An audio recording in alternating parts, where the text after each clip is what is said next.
العربيه دي للبيع او ممكن انزلها لك مصر لو معاك بس موافقه استيراديه. كيا سبورتج موديل 2024 مواصفات شرق اوسط. تعال بقى نشوف العربيه دي فيها ايه.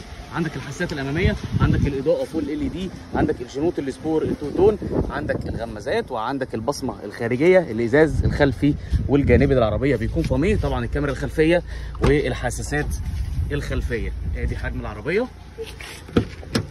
تعالى بقى نشوفها من جوه. ده فرش العربيه، عندك فتحات تكييف خلفيه، وعندك كمان 2 USB في الكراسي الاماميه، غير طبعا فتحه السقف البانوراما. العربيه دي فيها 6 ايرباك، وعندك هنا كمان نظام النقطه العاميه او البلايند سبوت.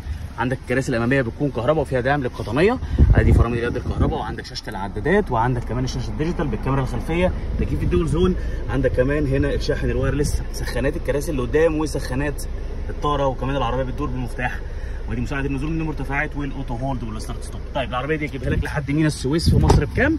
ب 97,000 درهم اماراتي. لو مهتم بالعربيه دي اتصل بيا على الرقم اللي موجود على الفيديو او ابعت لي واتساب وانا اجيبها لك لحد مينا السويس في مصر.